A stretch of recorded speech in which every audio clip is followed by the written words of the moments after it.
Did you know that we've mapped more of the surface of Mars than our very own oceans? How has our curiosity driven us to space travel, but not to explore the most perplexing mystery that lies on our very own planet? I've explored much of our waters myself, mapping and documenting our oceans and seas. I've learned that we are better off to just leave what lies below the waves alone. I grew up by the ocean. In my youth, I loved to explore the tide pools and sea caves that dotted the East Coast. I loved to see life interacting with each other, crabs scuttling away when a big fish swam by, or an octopus camouflaging itself undetectable until its prey made the fatal mistake of getting too close. The sea was always just so interesting to me. When I turned 13, my father bought me a cheap scuba set off the internet. It only allowed for 20-minute excursions underwater, but man, if I didn't cherish it. I would dive at least twice a day, blowing all my allowance on air tank fill-ups and footage from my underwater camera. Most of my childhood was spent under the sea. As I grew, my interest for the water developed from a hobby into a fully fledged career.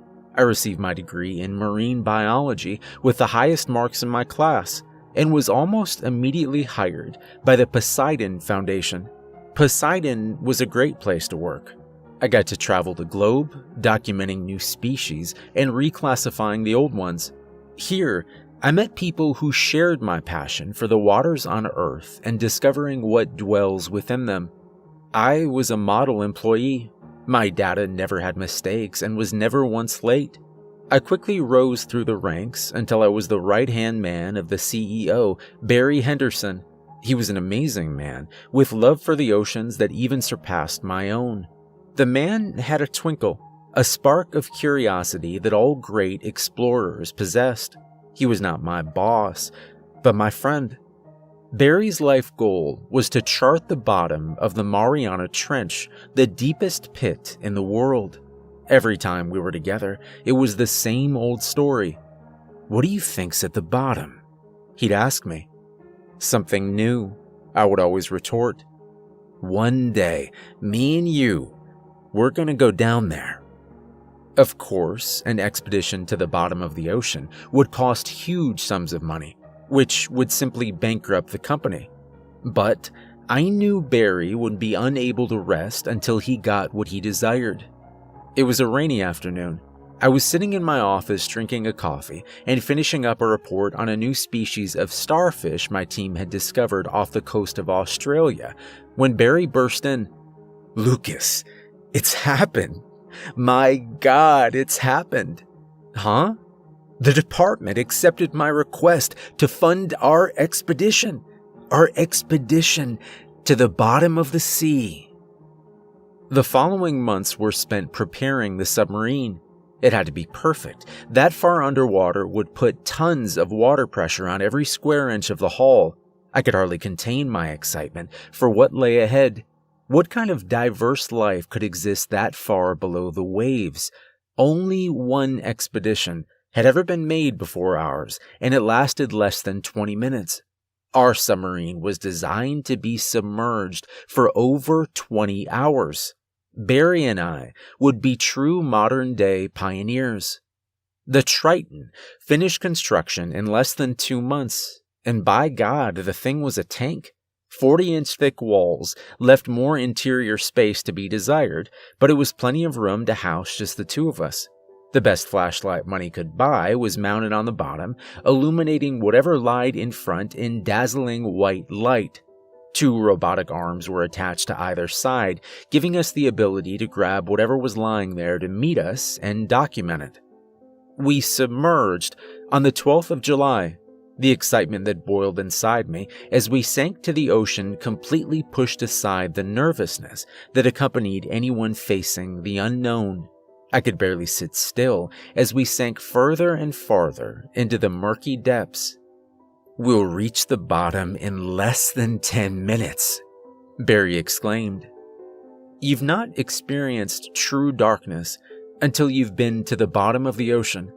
Any traces of sunlight died out miles above us, leaving me and my partner in the utter blackness that is the deep sea. Even our fluorescent light had dimmed down to nothing but an orange glow. We could see less than 20 feet in front of us, but that didn't stop Barry or I from getting straight to work. In less than 45 minutes, we discovered over 32 species of deep sea fish, 3 types of crustaceans, and 2 types of octopi. It was marvelous. Never in my life had I had so much fun. The biology in the trench was so diverse and unique. I'd never seen anything like it before. Barry and I were discussing our first hour findings when we felt a jolt on the right side of our ship. It knocked us back several feet and sent me out of my chair and onto the floor. "What was that? Are you okay?" Barry screamed. Of course, no one heard him. Along with the petrifying darkness came soundlessness. The world below was nigh mute. It held a very disturbing vibe. I'm fine. What was that?" I asked, pulling myself back onto my chair. Barry didn't answer. A thick, long, maroon tentacle did, slapping the front glass with a gut-wrenching, meaty sound. "What the hell?" Barry cried out. The tentacle, which must have been 25 feet, wrapped the front of our machine like a fish caught by a squid. I was dumbfounded. Was it a giant squid? No, they don't live that deep underwater. It was impossible. It had to be something new. I sprang into action and took control of both of the robotic arms. I gripped the tentacle as firmly as the machine could and ripped it off furiously. Whatever it was attached to quickly scurried away. Barry started, but didn't finish. We both knew that we just discovered something big. Let's follow it, I decided. The submarine turned in the direction that the thing went in.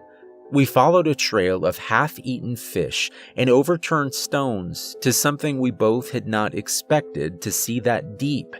A spear. It was made from some kind of metal, and it almost looked new. "This is freaky," Barry stated. We followed the trail further, neither of us wanting to give up on what could be the biggest discovery of the decade. But then it happened again, harder. The familiar jolt and thudding sound, this time knocking us both out of our chairs. Then it came again. Another thud from the opposite side of our cramped ship. Then another and another and another. They happened rapid fire, hit after hit. It felt like I was stuck in an intense game of Pong. Then we saw it. An unintelligible mass moving slowly towards us from the thick blanket of darkness, edging closer and closer every minute. It wasn't a squid coming towards us, nor was it an octopus. It was a monster. It had the face of a human, if humans lived at the bottom of the ocean.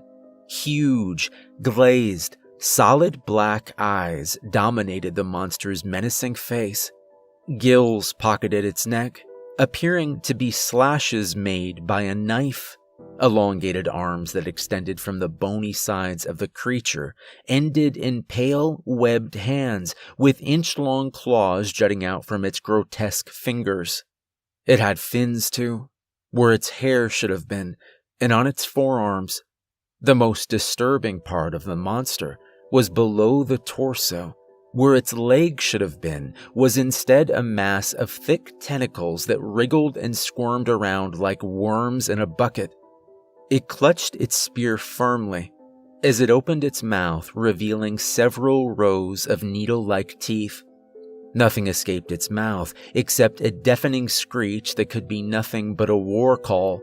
Instantly, the thudding began again, but this time faster and much more furiously. The creature that we did see whipped its spear at our windshield, rattling it uneasily, giving the impression that while strong, it was not impervious to danger. "We have to get the hell out of here," I heard Barry say. I once again grabbed the joysticks that controlled the arms of our vessel. I swatted crazily at the pack of devils that surrounded us, but it was hopeless. One of them grabbed the left arm with its jagged teeth and ripped it off like it was chicken on a bone. These creatures were strong, intelligent. and out for blood. Another ripped the other arm off as a spear ricocheted off the glass again. We were in trouble. We were at their mercy as they teamed up on us like a pack of wolves. "Pull her up!" cried Barry.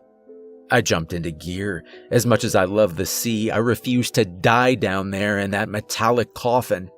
I shifted our propellers downward and shot our submarine up as fast as the damn thing could go. The mer-demons gave chase. They didn't want us to leave. I counted 13 more spear hits before we were out of the trench and desperately radioing in for extraction. We waited at the surface of the water in the Triton for less than 5 minutes before the helicopter came. I guess they heard the desperation in our voices. It hovered above our heads and released the rope ladder for us to climb to our escape, away from that watery hell. I hopped on first and began my ascent up. Barry began to climb after me, when, suddenly, an all too familiar tentacle burst from the surface, wrapping itself around his leg firmly. Before I could even scream, he was below the waves and out of reach. There was nothing I could do. Barry's life had been claimed by what he loved most, the ocean. I didn't just lose my friend on that dreadful day. I lost my passion. It's turned into an undying fear of water. I can hardly take a bath without the thought of a dreaded tentacle bursting through the drain and finishing the job, dragging me back down to the depths. I will never return to the ocean.